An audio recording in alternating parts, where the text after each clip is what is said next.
안녕하세요. 반갑습니다. 오래간만이에요. 네. 한 주 쉬었는데 너무 오랫동안 쉰 것 같아요, 공부를. 그런 것 그죠? 같아요. 네. 그래도, 많은 분들이 요즘 어떠세요? 잘 지내고 계셔요? 먼저 강의를 시작하기 전에 불법성 3보에 비하하면서 살아가겠다고 불자로서의 소원을 세우겠습니다. 모두 두 손 모아 합장하십니다. 함께 따라하십니다. 거룩한 부처님께 기의합니다. 거룩한 부처님께 기이합니다. 거룩한 가르침에 기의합니다. 거룩한 스님들께 기의합니다. 거룩한 부처님께 기의합니다. 거룩한 가르침에 기의합니다. 거룩한 스님들께 기의합니다. 거룩한 부처님께 기의합니다. 거룩한 가르침에 기의합니다. 거룩한 스님들께 기의합니다. 네, 반갑습니다. 네, 안녕하세요, 반갑습니다. 교수님. 반갑습니다. 교수님 잘 지내셨어요? 네, 너무 감사합니다. 이렇게 좋은 강의 해주시겠다고 응해주셔서요. 바쁘신데도 감사합니다. 학기 시작하셨는데도 너무 바쁘실 텐데 정말로 감사드립니다. 그럼 오늘 다산가 불교 잘 부탁드리겠습니다. 예, 감사합니다. 열심히 듣겠습니다. 네. 제가 말씀드릴 것은 제목이 다산과 불교입니다. 제가 박사학위를 사실 박사학위만이 아니네요. 석사 박사를 전부 다산으로 했고 주전공이 다산에 대한 것입니다.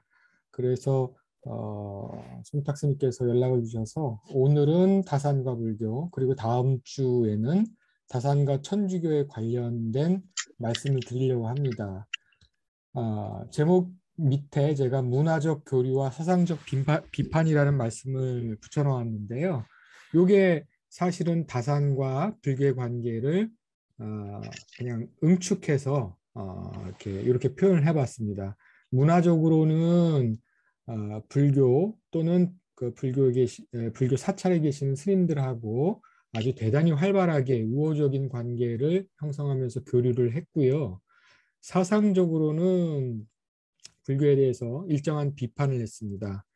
여러분도 아마 그 학교 다니실 적에 다산에 대해서는 뭐 많이들 들어보셨을 텐데 흔히 주작을 비판하고 실학을 다산이 집대성했다 뭐 이런 식의 설명을 들으신 적이 있었을 텐데요. 그중에 주작을 비판했다고 하는 부분이 실은 주작이 갖고 있는 불교적인 혐의에 대한 비판이 집중되어 있거든요. 그래서 사상적인 부분에서는 불교에 대해서 일정한 비판을 하고 천주교 내지 서학에 대한 수용을 했던 것으로 보입니다. 그래서 그게 정확하게 어떤 것이었는지 하는 점을 제가 말씀드릴 것이고요. 그 재밌는 것은 이제 스님들하고 교류도 아마 초이선사 등등하고 연관해 가지고 차 교류를 했다라는 거는 들어보신 적이 있으실 거고요. 또 그거 외에도 여러 가지 공부를 가르쳐 준다거나 아니면 스님들로부터 도움을 받는다거나 하는 식으로 굉장히 다양한 활동을 했고 또 일부 불교하고 관련된 기록들을 남기기도 해서 한국 불교사의 정리에 큰 도움을 주기도 했습니다. 그 내용을 하나하나 살펴보도록 하겠습니다. 첫 번째로 다산이 어릴 적부터 시작해서 죽음에 이르기까지 특히 공부하는 시절부터 시작해서 여러분 다 아시는 강진 유배기에 굉장히 힘들던 시절까지 대부분의 삶이 불교 사찰 내지는 스님들하고의 관계 속에서 다산의 삶이 성장도 하고 성숙도 하고 그리고 유지가 되는 경제적으로 유지가 되는 일까지 있었습니다. 그거를 조금 살펴보도록 먼저 할게요.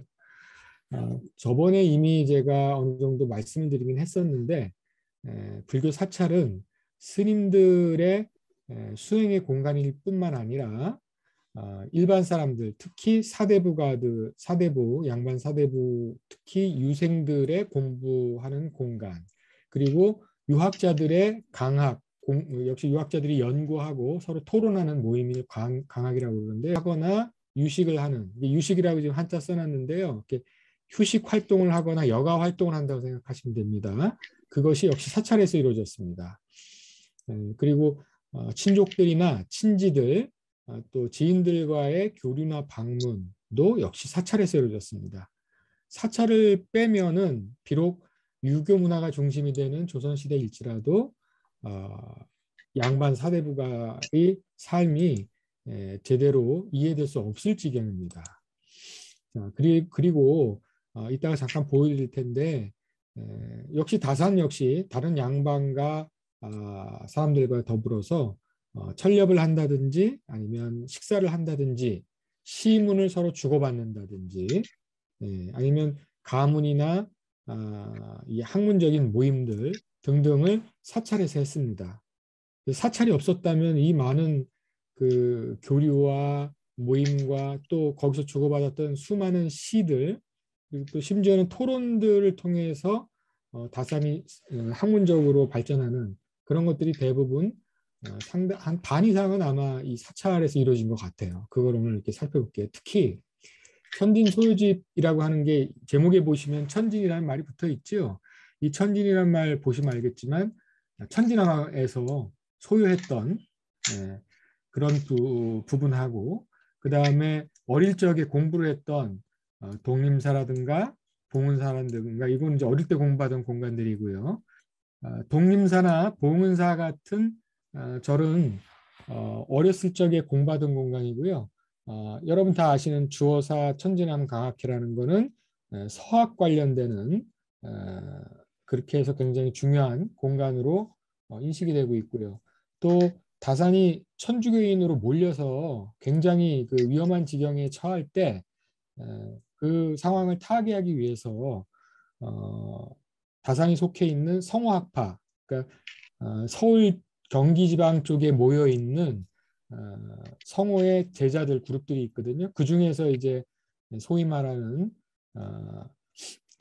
그 서학 공부하는 수많은 유생들이 생겼는데 그 유생들이 모였던 그 주어사 모임이 사실은 주어사 모임이 아니라 그 전 을사 추조 적발 사건 때문에 이제 문제가 불거지고 나서 그거로부터 벗어났음을 스스로 보여주기 위해서 서암강학회라는 걸 하는데요. 그게 본곡사에서 열립니다. 그러니까 천주교를 공부했던 곳이라고 생각되는 곳도 절이고 그 다음에 천주교에서 벗어나서 유학자라는 것을 강하게 어필하는 곳도 역시 절이었던 거죠.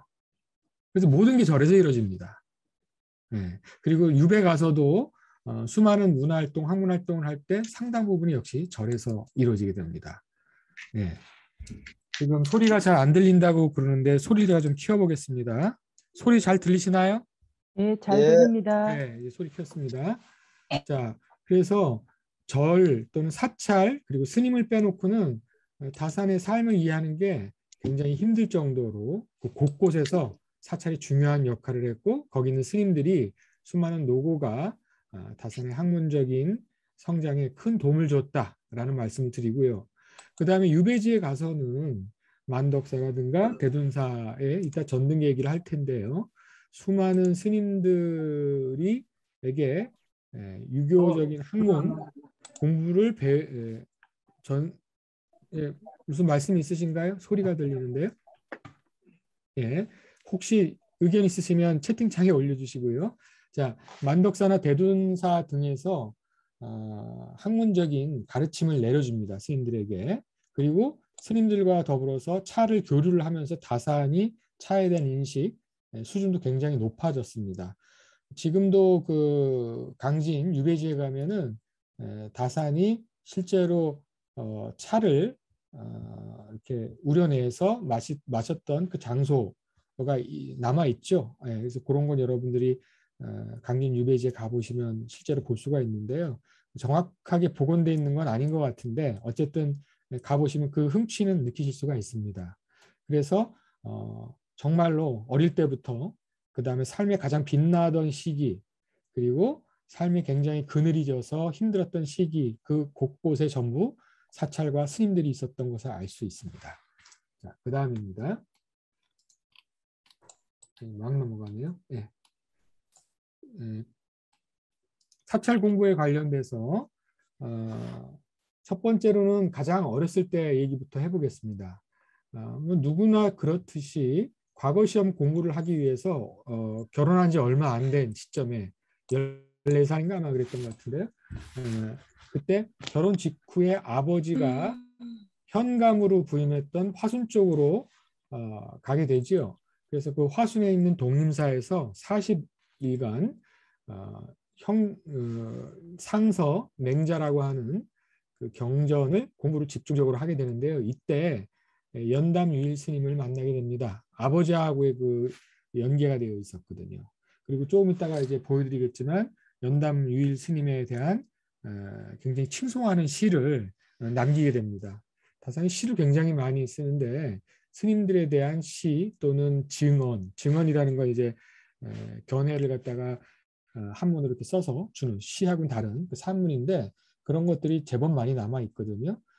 그래서 연담유일 스님으로부터 어떤 인상을 받았는지 그걸 쓴 시가 있는데 이걸 보면 이 스님들이라는 분들이 굉장히 수행을 많이 해서 훌륭한 분들이구나 하고 좋은 이미지를 가졌던 것 같아요. 그 시는 조금 이따 보여드리기로 하고 그러면서 이제 좋은 인연이 시작이 된 거죠. 그리고 15일 동안 서울에 있는 봉은사 다 아실 텐데요. 봉은사에서 경의과 공부를 시작을 합니다. 여러분들 다 아시다시피 과거 시험이 조선시대 때 생원, 진사 처음 통과하면 이제 그게 되죠. 초시부터 시작해서 나중에 임금 앞에 가서 하는 마지막 시험까지 중간에 있는데 그 중에서도 경의, 그러니까 경전의 뜻을 경전을 외우고 경전의 뜻에 대해서 풀이하는 게 이제 경의과입니다. 이걸 만약에 통과하게 되면 초시 이렇게 통과 다 하고 나면 흔히 말하는 생원이 되는 거죠. 그리고 글을 잘 짓게 되면 글을 잘 지어서 제술과를 통과하게 되면 요거는 이제 진사라고 부르게 되는 거죠. 그래서 경의과 공부가 이 봉은사에서 이루어지게 되고 여기서 이제 열심히 공부한 결과 좋은 결실을 맺게 되는 그런 과정을 우리가 살펴볼 수가 있습니다.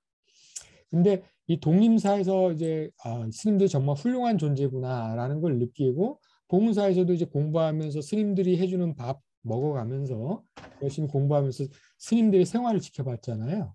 그래서 이 불교 스님과 그다음에 수행에 대한 공감적인 이해. 비록 본인은 유교 선비이기 때문에 그렇게 살거나 하지는 않지만 그것을 아주 나쁘게 보는 경우도 많았는데 다른 그 유학자들하고는 달리 굉장히 공감적인 이해를 많이 했다는 좋은 인연의 시작이 이때로부터 출발을 했다고 이제 볼 수 있겠습니다. 이것이 기반이 돼서 나중에 천지남 주호사 같은 데서 놀거나 휴식하거나 아니면 강학회를 열거나 이런 것들이 계속 이어지게 되는 거죠. 대부분 다산이 스님들에 대한 비판의 글을 남긴 거는 이렇게 직접적인 건 볼 수가 없고요.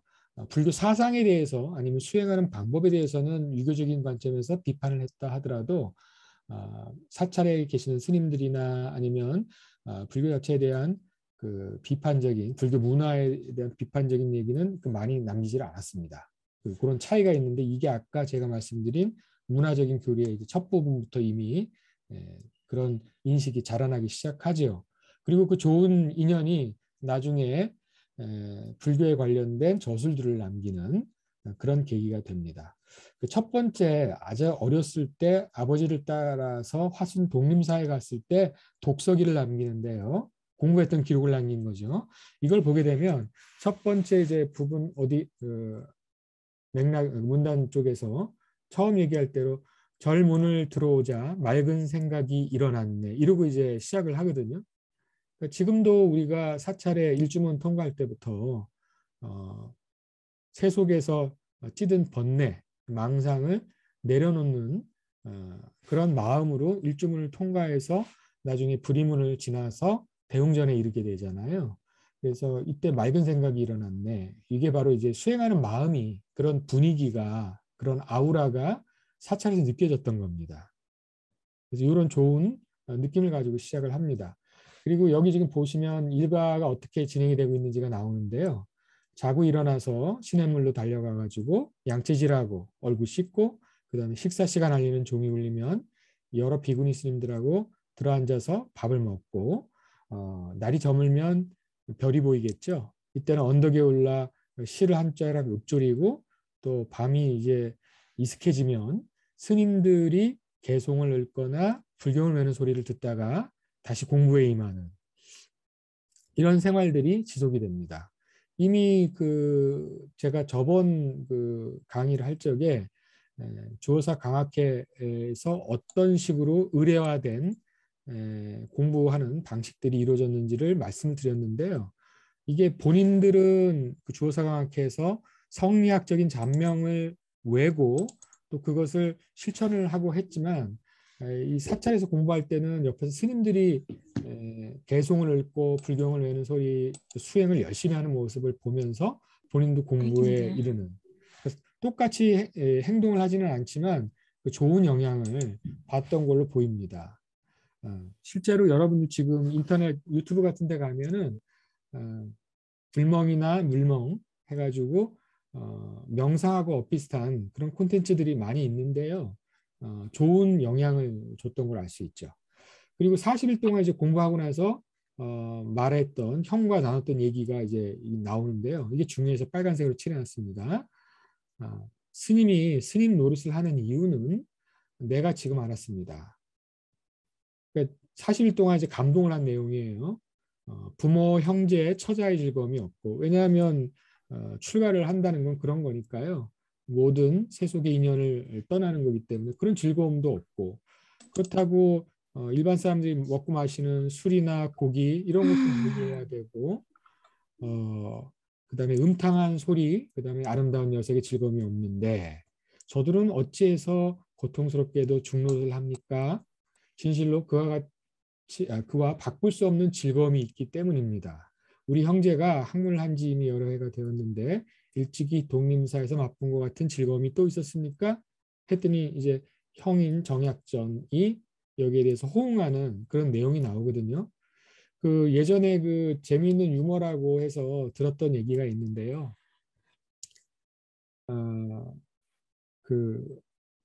카톨릭 신부님은 술 마실 수 있거든요.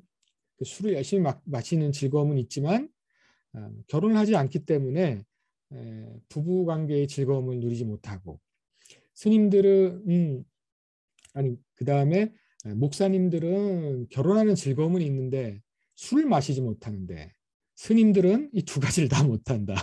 이렇게 세 종교를 비교하는 거를 제가 예전에 들은 적이 있습니다.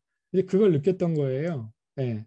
먹는 즐거움도 없고 그다음에 부부관계를 맺는 즐거움도 없고 그게 이제 고통으로 느껴진 거죠. 근데 그 고통스러운 스님의 그 수행 생활하는 것이 왜 그런가 봤더니 바로 수행이 주는 그 즐거움이 있다라는 것을 눈으로 직접 목격을 했던 겁니다. 지금도 많은 사찰에 계신 스님들이 열심히 수행을 하고 계시는데 그 수행하는 모습이 많은 사람들에게 맑은 향기가 돼서 마치 다산이 절문에 들어오자마자 맑은 생각이 일어나는 그런 것들이 지금도 이루어지고 있지요. 그래서 이런 것들을 다산이 이때 이미 충분히 느꼈고 이것이 평생 스님들과 좋은 관계를 맺는 기초가 되었다는 것. 물론 대부분의 스님들이 또는 대부분의 사찰들이 이렇긴 하지만 늘 산물 개방을 해두잖아요. 다른 데하고는 달리. 그래서 누구나 다 올 수 있도록 열어두는 열린 문화 그리고 거기서 열심히 수행하는 그 모습이 심지어 불교 신자가 아닌 사람들에게도 맑은 생각을 일으키는 좋은 인연의 시작이 이때 시작이 되었던 것으로 보입니다. 다음 넘어가겠습니다. 다음은 천진함에서 즐기는 교유와 풍류의 여유라고 제목을 붙여봤는데요. 천진소유집이라고 하는 곳에 온갖 시들이 나오는데 거기서 한 부분을 제가 따 가지고 왔습니다. 1797년에 여름에 명례방에서 있다가 성류가 처음 꽃을 피우고 보슬비가 막 개어서 있을 때 드디어 이제 소내라고 부르죠. 초천 자신의 그 고향에 있던 근처에 물가 있는 쪽으로 물고기 잡이하는 철렵하러 가게 됩니다. 그런 생각을 이제 가졌던 거고, 그런데 이제 법제상 휴가를 청하여서 윤허를 얻지 않으면 도성문을 나서지 못하는 그런 상황이었죠. 그래서 휴가는 얻을 수 없고 하는 상황이었는데 그냥 출발을 해서 고향 소내로 가게 됩니다. 그리고 이제 물고기 잡고 거기서 이제 물고기 먹고 뭐 이런 얘기가 나오고 이제 그 다음에 거기서 이런저런 얘기를 갖다가 이제 나누게 되죠. 자, 그리고 여기 지금 보면 빨간색으로 칠한 부분만 보면 지금 섬나물이 한창 향기로울 때인데 어찌 천지남에 가서 놀리지 않겠습니까? 라고 얘기를 합니다. 그래서 형제들 네 사람이 다 하고 그 다음에 일가 친척들 세네 명이 함께 천지남에 갔습니다. 그러니까 여러분들이 흔히 천지남 주어사 이르면 강학회로만 기억하시지만 사실은 일가 친척들 간의 우의를 다지고 가족 간의 정을 나누는 그런 공간이기도 했던 것이죠. 그리고 일과 시간에는 원래 그 사물을 열심히 봐야 되는데 잠깐이라도 휴식하러 갈 수 있는 그런 공간이기도 했습니다. 휴식하러 서원이나 향교를 갔다라는 기록은 없어요. 다산 같은 경우는 이 천지남이나 이런 근처에 가서 물고기를 잡거나 나물을 뜯어가지고 먹으면서 술을 한 잔 기울이고 그리고 시문을 나눈다거나 서로 정담을 나눈다거나 이런 얘기만 잔뜩 있거든요. 그래서 꽃도 아름답고 새들도 아주 울음소리가 맑고 아름다웠다 이런 얘기들이 지금 나오고 있습니다. 그리고 나서는 사찰에 도착한 뒤에 술 한 잔, 시 한 수 이러면서 서로 울다가 3일씩이나 지나서 돌아오는 이게 사실 문제가 좀 있죠. 원래 윤허를 얻고 나가야 되는데 윤허 얻을 수 없는 상황인데 나가서 3일씩이나 자리를 비운 거거든요. 근데 어쨌든 그럴 만큼 굉장히 매혹적인 공간이었던 것 같습니다. 그리고 한강 지류를 따라서 있는 사찰들이 그 다산 생가 부근에 몇 군데 있는데 수종사라든가 천지남이 다 그런 절에 해당합니다. 다산뿐만이 아니고요. 여러분 잘 아시는 추사 김정이나 이런 분들도 그다음에 굉장히 유명한 조선 후기 학자들이 이 사찰들에 들러서 다산이 실제로 누렸던 그 많은 사람들과의 교육, 그다음에 풍류의 여유를 실제 즐기던 곳이 사찰이었습니다. 한마디로 조선시대 때 풍류의 여유를 즐기는 공간이 가장 대표적인 1번이 바로 사찰이었고요. 2번, 3번쯤 가야 그냥 강가에 무슨 정자라든지 뭐 이런 게 2번으로 나오는 거죠. 첫 번째는 항상 사찰이었습니다. 그리고 친족 간의 모임을 열어서 뭐 족보를 어떻게 만진다거나 아니 친족 모임을 한다거나 심지어는 유학자들의 강학회도 조선 중기까지는 주로 사찰에서 합니다.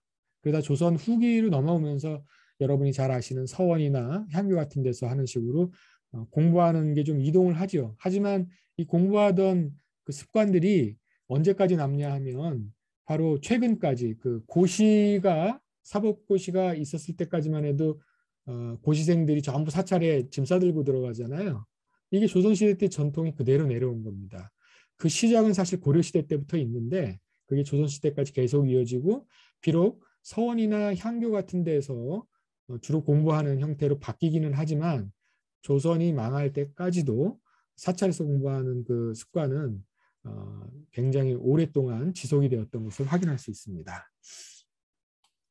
자, 그 다음에 천진소집 말고도 이게 이제 다산 생가 근처에 있는 수종사인데요. 보시면 한강이 흘러가고 있죠. 그리고 저기 지금 보면은 여러분들 그 연꽃이 아름다운 제가 지금 이름을 까먹었네요. 그 저기 두물머리 근처에 연꽃으로 잔뜩 돼 있는 공간이 있는데 이름을 까먹었습니다. 거기 굉장히 유명한 곳인데 그것이 지금 보이고 있습니다. 네. 그리고 여기 수종사인데요. 지금 보시면 알겠지만 굉장히 높다란 그 산 그에 있는데 굉장히 가파라요. 그리고 나중에 그 지금 남아 있는 주어사의 터도 보면 가파르게 되어 있습니다. 넓은 사찰이 충분히 그 공간을 점유해서 있을 만한 공간은 사실 아니었어요. 천진항 같은 경우도. 근데 지금은 뭐 어마어마하게 큰 성당을 짓고 있지만 사실은 이런 식으로 아주 자그마한 이게 수종산 상대적으로 큰 것이고요. 그 절들은 이거보다는 좀 작았던 것으로 예상이 됩니다. 지금도 수종사에 가면은 그 맑은 차를 대접하던 그게 지금 남아 있었던 것 같은데 지금도 코로나 때문에 지금은 좀 쉽지는 않겠지만 굉장히 좋은 절입니다. 그래서 여기 자주 다산이나 아니면 다산과 연관되는 많은 학자들, 그다음 친지들이 이 수종사나 천지남에 많이 드나들고 여기 보이시는 요 물길을 따라서 아까 얘기했지만 뱃놀이를 하면서 수많은 얘기들을 나누고 심지어 다산이 친구 이벽이라고 있죠. 그 이벽이 사실은 선구자입니다. 천주교의 대표적인 사상가이고 신학자였다고 볼 수 있겠죠. 한국 최초의 신학자라고 볼 수 있겠는데 그 이벽으로부터 천주시를 비롯해서 서학에 나오는 중요한 내용들을 들었던 것도 바로 저 한강을 따라서 오르내리면서 들었다고 기록을 다산이 남기고 있습니다. 그 한강이 내려다보이는 수종사 잠깐 보았고요. 자, 그리고 수종사에서 실제 어떤 일이 있었는지 추억을 담은 수종사에 놀러 갔던 기록을 보겠습니다. 다산이 남긴 걸 다 읽을 수는 없고요. 그 어릴 적에 처음 수종사에 놀러 간 적이 있고, 그러니까 이 수종사 기를 적기 이전에 이미 한번 여러 번 놀러 갔었던 거예요. 왜냐하면 생가 근처에 있거든요. 그래서 그 후에 다시 찾은 것은 독서를 하기 위함이었다. 그러니까 거의 모든 독서가 주로 수종사 아니면 아까 얘기했던 여러 가지 독림사 등등의 절에서 이루어졌던 걸 알 수 있죠. 특히나 집중적으로 공부할 때는 대부분 다 절에 가서 합니다.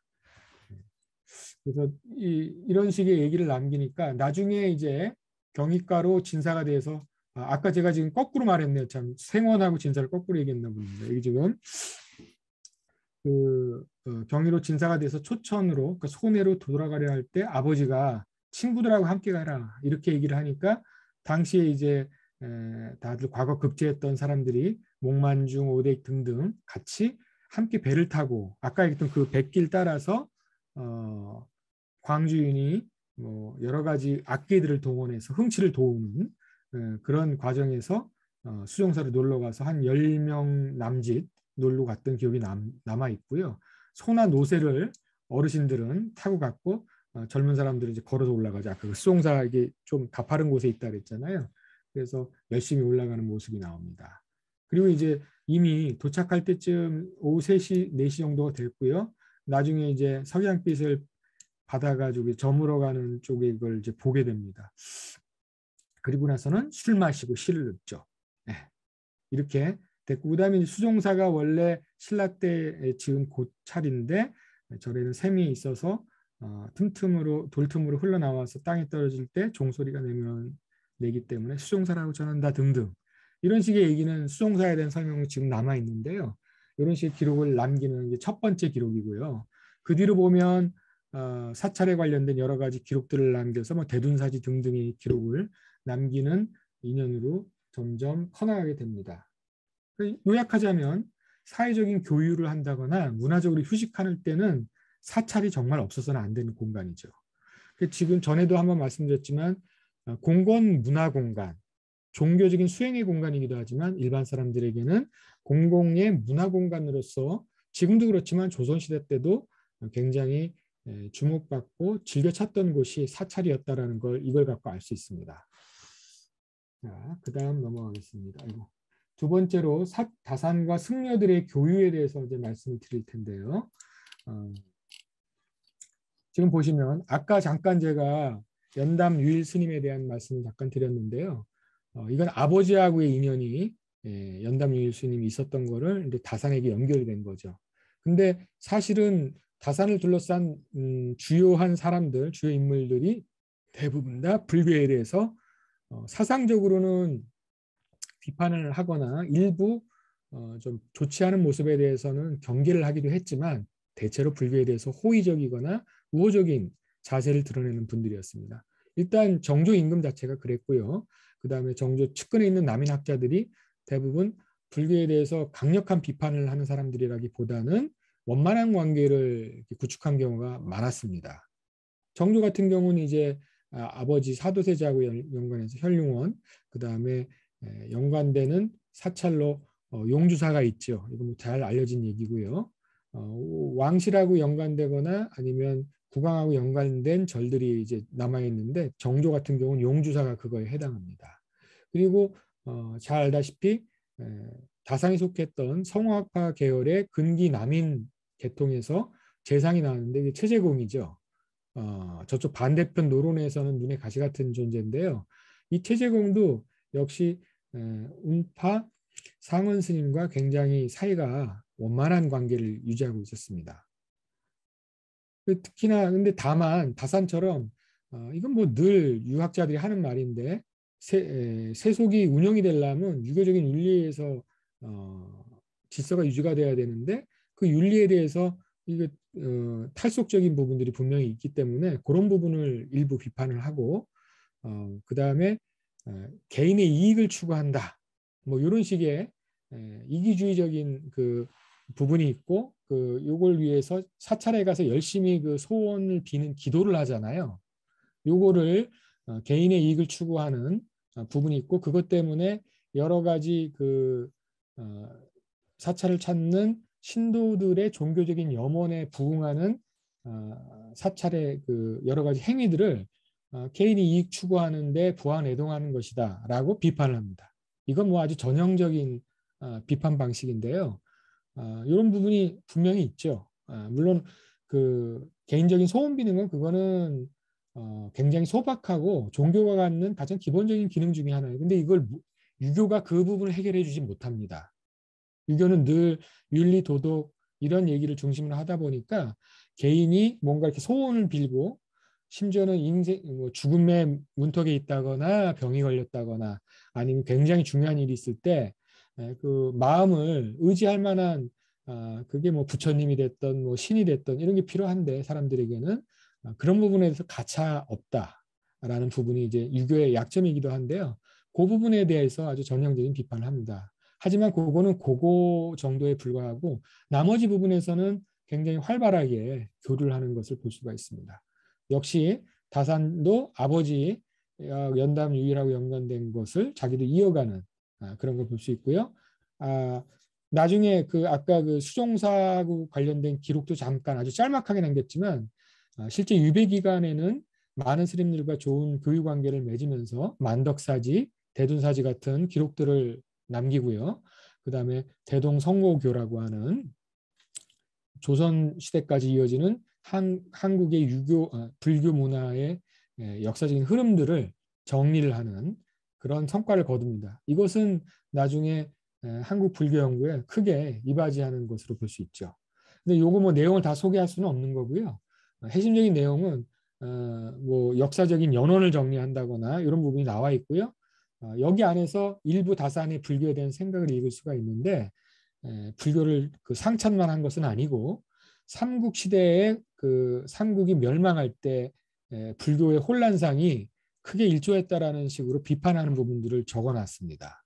그러니까 어릴 때 보고 또 본인하고 교류하면서 보는 몇몇 스님들의 훌륭한 수행 자세는 높이 칭송하면서도 그것에 반해서 여기 개인적인 이익을 추구한다든지 복을 빈 기복적인 행동을 하는데 부안애동을 한다든지 이런 것들에 대해서는 나라가 이제 망하기 직전에 그런 타락상들이 등장을 하잖아요. 돈을 밝힌다든지 이런 거.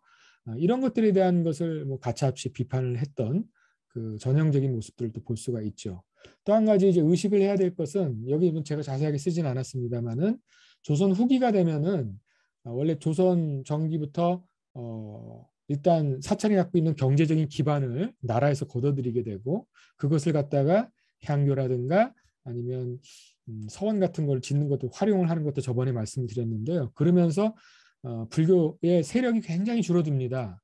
그리고 스님들도 여러 가지 노동력 징발을 당한다거나 아니면은 국난이 일어나거나 만약에 비가 안 오는 가뭄이 들면은 집단으로 동원을 당해가지고 본인들이 원하지 않아도 고생을 하는 상황이었거든요. 그리고 뭐 저번에도 아주 짤막하게 말씀을 드렸지만 양반 사대부가나 학자들 내지는 뭐 국가에서 필요로 하는 여러 가지 종이 같은 것들도 이 스님들이 다 만들어요. 그리고 뭐 붓을 뭐 어떻게 한다든지 아니면 여러 가지 그 물자들 공급할 때 스님들은 그 유교 학자들이나 아니면 국가에서 볼 때는 유휴 노동력이거든요. 그러니까 농사도 안 짓고 수행을 하는데 이건 뭐 국가적으로 보면 필요가 없다고 생각을 해서 그런지 거기다가 온갖 노동력을 징발하는 그 의무를 부과를 합니다. 그래서 이 수종사를 비롯해서 특히나 그 서울 근교에 있는 이 사찰들 같은 경우에는 그런 식으로 여러 가지 노동에 종사를 해야만 종교적인 활동을 겨우 유지할 수 있는 그런 모습들을 실제로 볼 수가 있습니다. 이제 그게 이제 한 가지고, 두 번째로는 뭐 연불을 많이 한다거나 하는 의식불교, 의식불교의 형상이 굉장히 많이 나타납니다. 그러다가 일부 타락하는 것도 많이 나와요. 그거에 대해서 다산이 또 비판하는 글들, 경계하는 글들을 스님들에게 주는 증언에 남긴 걸 볼 수 있습니다. 그래서 불교가 사회적으로 끼친 그 악영향, 그러니까 불교가 타락을 했을 때 생기는 그런 거에 대해서는 뭐 가차없이 비판했던 것은 다른 유학자들하고 마찬가지다. 하지만 조선 전기에 했던 것처럼 사찰의 경제적인 기반과 사회적인 기반을 무너뜨리고 스님을 이 산업공상에 요거 안에도 들어가지 못하는 천민 취급을 하거나 스님들에게 못되게 구는 그런 세속적인 유학자들하고는 달리 다산은 일정하게 존중을 하고 함께 학문을 논할 만한 그런 존재들로 존중을 했어요. 그게 이제 다른 점들이죠. 이렇게 잠깐 제가 말씀드리고, 그것이 여러 가지 사찰 관련된 기록이나 조선 불교의 역사를 정리하는 이런 업적으로 나타나게 됩니다. 자, 그래서 실제로 연담유일 스님을 어릴 때 다산이 처음 뵙고 지은 시를 좀 옮겨놨는데요. 백발의 스님은 검은 승복을 입고 솔잎에 멀건 죽으로 목을 축입니다. 그리고 칡뿌리로 만든 모자에 이마를 가리고 꽃이 피고 꽃이 져도 거들떠보지 않는다. 이렇게 지금 읊조리고 있고요. 내 들으니 설파가 선정에 들었다고 하는데 그 높은 발걸음이 여기에 스며든 건 아닌가? 이거 지금 보시면 확실하게 뭘 알 수 있느냐면 선정에 드는 스님의 수행의 그 높은 경지에 대해서 공감하고 있는 거. 그 다음에 그것이 이분 한 분으로 끝나는 게 아니라 스님들의 그 사자 상승의 전승에 따라서 이것들이 이어지고 있다는 것을 분명히 어릴 때부터 인식을 하고 있는 거거든요. 그리고 지금 보시면 꽃이 피거나 지거나 거들떠도 보지 않고 있는 걸로 표현을 했던 것은 세속의 여러 가지 일들이 일어났다가 없어지는 이런 것들하고는 에 대해서는 초연한 수행하는 수행자의 모습을 아주 감명 깊게 묘사하고 있다는 것을 알 수가 있습니다. 이것이 이제 좋은 인연의 출발인 거죠. 그 다음 이 연담유일 스님의 이제 제자 그룹도 이제 연건이 되고, 특히 이어져서 이미 아까 얘기한 대로 아버지가 화순신 현감 시절에 58세 되는 연담유일을 만나 뵈요. 나이차가 벌써 많이 나죠. 이게 이제 연년의 시작이고, 좀 전에 말씀드렸듯이 덕행을 시로 노래할 정도였는데, 그 다음 이제 중요한 분이 암회장 스님입니다. 이 지금 불교사의 중요한 인물들이 이제 여기 튀어나오는데요. 이 암회장하고의 이제 교류는 이때 이제 차하고 관련되는 얘기 나오죠.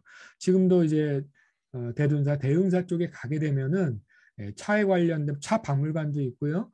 동다성부터 시작해가지고 차에 관련된 여러 가지 기록들, 그 다음에 다산하고 아함 내지는 초이 스님들하고 이제 서로 교류했던 그 내용들이 남아 있습니다. 한번 가보시면 차 마시면서 그 좋은 아름다운 교유의 그 흔적들을 짚어보시는 것도 좋을 것 같아요. 근데 이 절에 가기 이전부터 엄청난 차밭들이 근처에 가면 벌써 눈에 보입니다. 그 고속도로가 아니고 길 따라 가다 보면 말이죠. 자, 이 아함회장에게 이제 차를 요청하는 걸명소를 갖다가 남기는 그런 기록도 볼 수 있고요. 실제로 차에 관련돼서 서로 배우고 배움을 도움을 주는 그런 관계를 볼 수가 있습니다. 아마도 다산이라는 사람이 스스로 자기 자신에 대해서 얘기할 때 태양증을 앓았다 얘기를 하거든요. 성격이 부드러운 분이 결코 아니에요. 조급하다고 느껴질 수 있을 정도로 그리고 답답한 거 못 참고요. 반드시 뭔가를 하면 그걸 끝장을 내는 성격이었던 것 같습니다. 그래서 이제 많은 업적도 냈죠. 뭐 화성을 건축한다거나 그다음에 주교라고 그래가지고 다리에다가 배를 쫙 연결해가지고 다리를 놨던 그 한강에다 놨던 그런 것들도 다산이 어떤 문제가 있든지 그것을 꿰뚫고 나가는 문제 해결력이 굉장히 강한데, 근데 이제 그런 추진력은 달리 얘기하면 성미가 조급하거나 화끈하다 못해 조급한 그런 양상을 볼 수 있습니다. 그래서 태계 이황 선생처럼 누구나 보면 옷깃을 여미고 저절로 고개를 숙이게 되는 그런 유학자가 아니고 굉장히 그 명민하고 스마트한 사람이에요. 대신에 그런 사람이 가지고 있을 수 있는 약점도 그대로 다 갖고 있습니다. 다산이. 예. 그래서 좀 본인도 그거에 대해서 근데 자기가 타고난 성품이라서 어떻게 하지 못합니다라고 고백하는 거를 제가 본 적이 있는데요. 그런 걸 특히나 한참 잘 나가서 임금 측근의 승지로 있다가 이제 앞으로 나중에 재상이 될 가장 중요한 코스들을 밟고 있었는데 급전직하해서 본인뿐만 아니라 가족이 다 도륙이 나죠. 그리고 아까 그 얘기를 나눴던 정약전은 흑산도로 가고 본인은 나중에 강준 유배지로 가서 18년간 그 전체 그 유배 생활을 아마 18년간 한 거로 기억을 하는데요. 뭐 인생의 한 4분의 1 정도는 그냥 유배지에서 보낸 거예요. 그리고 본인만 끝난 게 아니라 본인 밑에 그 자식들까지 다 막힌 거죠. 그 패족이 된 그런 상황이 됐는데 그때 얼마나 속이 끓였겠어요. 근데 그거를 가라앉히는데 뭐가 도움이 됐을까요? 차죠. 차는 그걸 가라앉히는 도움이 되거든요. 그래서 스님들이 다산의 건강 유지에 크게 기여했다는 걸 알 수 있습니다. 제가 여기 자세하게 쓰진 않았습니다만 차뿐만이 아니라 실제로 다산이 그 유배지에서 생활을 할 때 농사를 지어본 사람이 아니잖아요. 그냥 학자이기 때문에 자기가 실제 노동을 하는 사람이 아닙니다. 그런데 그러다 보니까 스스로 뭘 못해요. 그냥 물론 이제 꽃을 가꾼다거나 간단한 이제 밭농사에 간단한 뭐 싣고 하면 그런 거는 할 수 있어도 농사를 짓는다거나 아니면 가사에 관련된 직접적인 노동을 하지 못합니다. 그거 누가 챙겨주느냐 하면 일부 제자들과 아까 얘기했던 뭐 대둔사 등등에 있었던 스님들이 와서 다 챙겨줍니다. 그 다산이 그 초당 있죠? 거기에 와서요. 그러니까 정말 먹고 사는데 크게 기여를 한 거예요. 그리고 유배지에서 스트레스 받아가지고 막 그 속을 끓이던 그것을 가라앉혀 주는데 스님들이 크게 기여를 하셨다. 이런 말씀을 드리죠. 지금도 많은 스님들이 사찰에서 보면 차나 정갈한 음식들, 그 다음에 뭐 템플스테이에서 볼 수 있듯이 여러 가지 가르침들을 통해서 많은 사람들이 스트레스를 내려주지 않습니까? 이게 다산도 그런 가마와 아니면 스님들의 덕행으로 인해서 크게 도움을 받았다라는 말씀을 드리고 싶고요. 이게 좋은 인연이 돼서 암회장이 이제 제자들도 다산에게 와서 배우거든요. 암회장뿐만 아니라 교회했을 뿐만 아니라 제자들이 와서 배우는데 그게 이제 대둔사 스님들과 했던 전등계입니다. 전등록이라는 건 여러분 잘 아실 텐데 스님들하고의 모임이었기 때문에 전등계라고 붙였습니다. 이게 원래는 그 다산이 제자들하고 같이 모였던 다신계라는 모임을 가졌었거든요. 차하고 연관된 거죠. 지금도 유배지에 가봐도 차 나무가 많이 심어져 있는데 그건 이제 다산이 유학 공부를 했던 제자들하고 만든 계고요. 그 다음에 스님들하고 만든 계는 전등계예요. 스님들에게 맞게 전등계라는 이름을 붙였습니다. 그래서 굉장히 많은 증언이라는 형태의 가르침을 내렸던 것을 지금도 확인할 수 있고요. 정민 선생님이 그 펴낸 다산이 스님들을 비롯한 많은 사람들하고 남겼던 그 증언집 번역한 게 있습니다. 다산 증언집이라고. 거기 보면 여러 가지 사진도 실려 있으니까 제가 이 PT 제일 마지막에 놨던 걸 여러분들이 찾아보시면 좋을 것 같고요. 그래서 그거 내용들은 좀 이따 살펴보기로 하고 그 다음에 이제 초의 의순스님하고 교류를 하죠. 유교적인 경전 공부부터 시작해서 많은 뭐 주역을 비롯한 공부를 가르쳐 줍니다. 의순스님이 제자예요. 나머지 뭐 회장 스님과 제자들도 마찬가지지만 그래서 제자로서 배웁니다. 근데 이건 다산하고 이 스님들만 그랬던 게 아니라요. 그 당시에 공부할 수 있는 여력이 별로 없었습니다. 왜냐하면 스님들의 상당수가 국가를 위해서 목숨을 내놨고 전쟁 터졌을 때 그리고 여차하면 맨날 노동력 징발을 당하거든요. 그러니까 사실 수행할 수 있는 시간도 그렇게 많지는 않았습니다. 그러다 보니까 한문을 해독할 만한 능력들이 많이 떨어졌습니다. 그러면 뭘 못하게 됩니까? 유교 경전뿐만 아니라 불교 경전도 제대로 이해를 못하는 경우가 굉장히 많았어요. 이런 문제를 어떻게 해결했냐면 유학자들한테 가서 배우는 거죠. 그게 뭐 사실은 영남이나 호남 같은 데서도 많이 있었고요. 그 기록을 지금까지도 남아 있습니다. 여러 케이스가. 근데 다산이 강진에서 스님들에게 이제 그런 걸 해준 겁니다. 그리고 그걸 통해서 이제 한문을 익히고 유교적인 그 여러 가지 지식도 익히지만 나중에 강백으로 자라날 수 있는 기반들을 닦게 되는 거죠.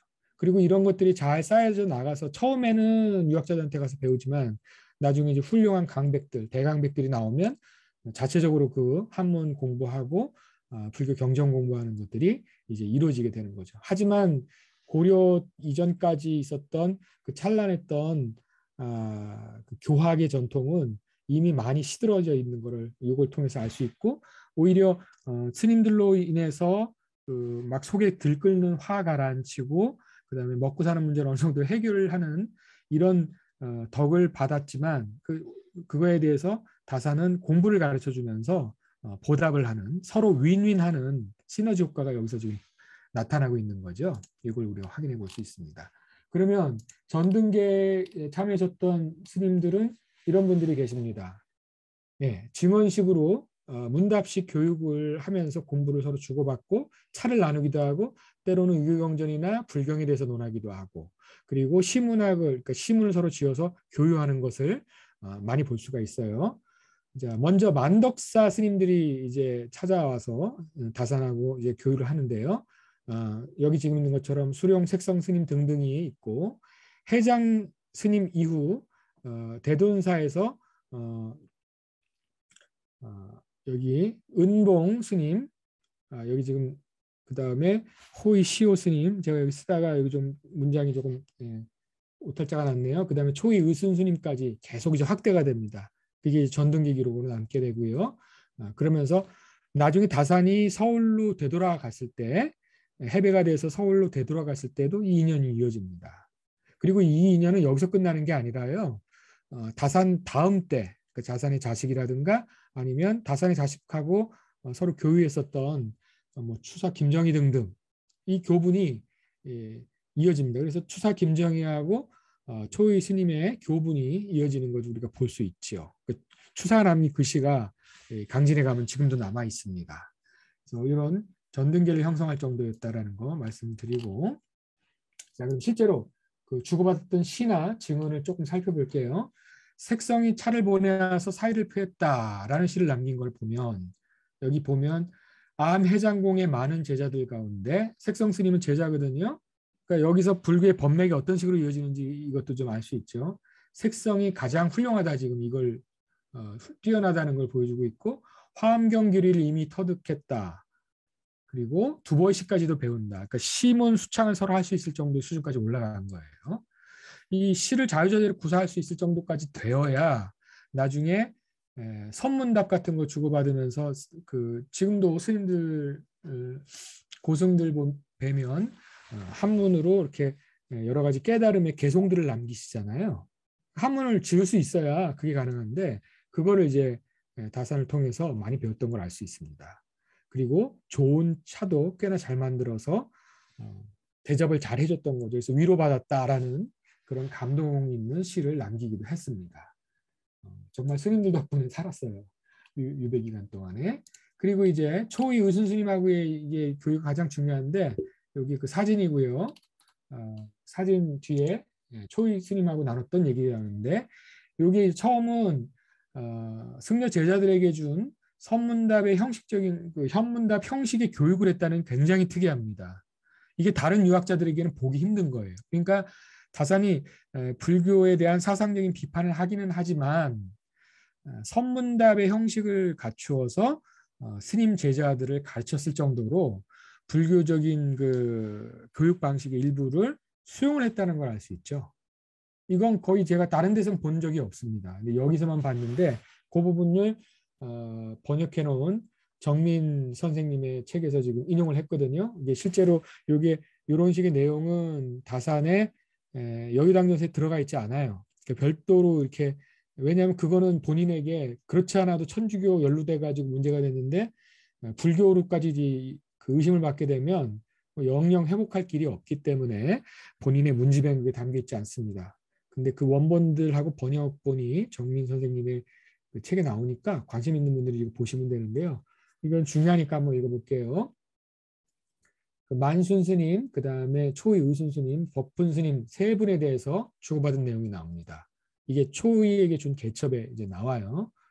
처불해가지고 제자들에게 비슷한 내용을 나눠주기도 했고, 그 다음에 문답식 교육, 불교식으로 얘기하면 근기에 따른 대기설법을 한다고 하잖아요. 눈높이 교육입니다, 그게. 근기가 높은 사람에겐 그 근기에 맞게 한다, 뭐 이런 식의 대기설법인데, 이게 모든 종교의 성인들은 사실 다 그렇게 합니다. 예수님도 그렇게 했고요. 부처님도 그 사람의 관심과 그 사람의 수준과 그 사람의 성품에 맞는 교육을 하거든요. 그러니까 똑같은 답변을 절대 해주지 않습니다. 그러니까 비슷한 취지라도 그 사람에게 들었을 때 가장 효과를 낼 만한 그런 교육을 하거든요. 여러분 잘 알다시피 우리가 선문답을 할 때 우리가 그 화두를 참고하잖아요. 근데 화두 참고할 때 아무 화두나 주는 게 아닙니다. 물론 이제 화두를 기록을 해둔 책들이 있기 때문에 그 책들을 보고서 공부하기도 하지만 실제로 사자 상승하는 스승과 제자가 만났을 때 이 화두를 주고 화두를 붙잡고서 수행할 때는 그 눈 밝은 먼저 깨달은 스승께서 그 사람의 전생부터 갖고 있는 여러 가지 습이 있을 거 아니에요. 그거를 극복을 할 수 있어야 깨달을 테니까 그 다음에 전생부터 본인이 수행을 열심히 했기 때문에 또 인연이 돼서 공부하러 온 거기 때문에 그거에 맞는 것을 통찰을 합니다. 그래서 이 사람에게는 달마가 동쪽으로 강가닥이 맞겠다 하면 그걸 얘기해주고 이 사람에게는 그거보다는 묻자 화두를 들어라 이게 적합하다 그러면 그거를 주고 그래서 그거를 줬을 때 깨달을 수 있는 화두를 줍니다. 실력이 없거나 깨닫지 못한 스님들 같은 경우에는 본인이 아는 것만 계속 얘기해 주겠지만 실은 제자를 보고서 제자에게 맞는 그런 화두를 주는 겁니다. 그러니까 화두를 주면 반드시 깨닫는 거죠. 근데 요거는 불교만 그런 게 아니라 도교 도사들도 마찬가지예요.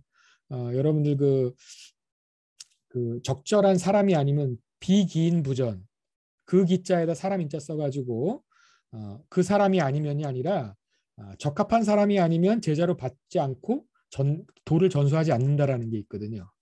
그리고 도사들도 다 전공 과목들이 있어가지고 어떤 사람은 호흡 수행을 하고 어떤 사람은 의학적인 지식에 능통하고 막 특기들이 다 따로 있어요. 그래서 그거에 맞는 제자일 경우면 제자로 받고 자기하고 그 인연이 맞지 않는다 싶으면 다른 스승에게 보내죠. 여러분들 선문답 보면은 하다가 이 친구는 내가 아니라 저 스님에게 보냈을 때 깨닫겠다 싶으면 그 스님한테 보내잖아요. 그런 게 있었듯이 다산 역시도 그런 얘기를 이제 아마 글을 통해서 많이 배웠겠죠. 그래서 제자인 스님들의 성향에 맞는 그런 문답을 주고받는 것을 볼 수가 있죠. 먼저 만순 스님입니다. 만순은 모름지기 진로에 쇠탈하고 의수는 실지를 실천하도록 해라. 법부는 모름지기 깨달음의 관문에 투철해야만 한다. 이렇게 요약을 했습니다. 핵심적인 것을. 그러니까 쇠탈진로, 천답실지, 초투오관 이런 식으로 네 글자짜리로 딱 그 핵심을 놨는데요. 실제로 문답은 이렇게 갑니다.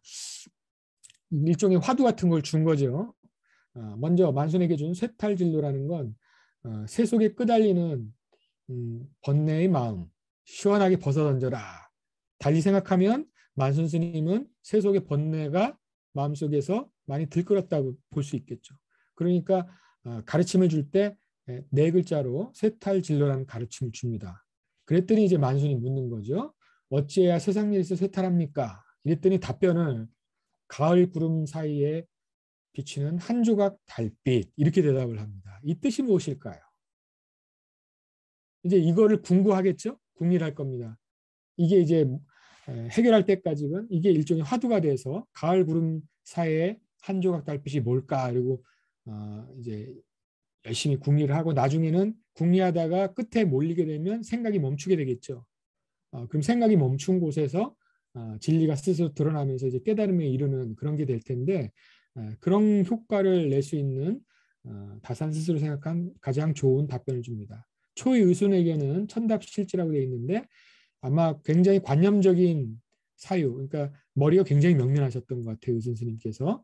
그래서 관념적인 허구를 벗어나서 실제 생활 실천을 하라. 그러니까 유교적으로 얘기하면 성리학의 사단 칠정이 어쨌느니 저쨌느니 이기가 어쨌느니 저쨌느니 이냐 기냐 이거 따지기 이전에 소학 공부 열심히 해서 자고 일어나면 이불 개고 그다음에 청소하고 의원을 정제하고 부모님 찾아뵙고 인사하고 이런 실질적인 일 이게 이제 유교에서는 소학이라고 그러는데요. 그런 실천 같은 게 그걸 철저히 해야 된다. 공부만 열심히 한다고 뛰어난 머리로 책을 열심히 보고 또 수행을 열심히 한다고 해도 기본이 안 돼 있으면 안 된다는 얘기를 하죠. 사실은 여러분 다 알다시피 사막 얘기를 하죠. 저번에 얘기했지만 개정의 사막 중에서 첫 번째 기본이 계입니다.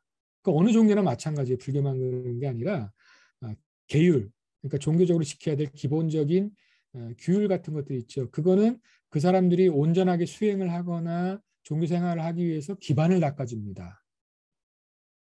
안전하게 만들어주는. 그래서 그 부분들에 대해서 열심히 실천하라고 얘기를 하죠.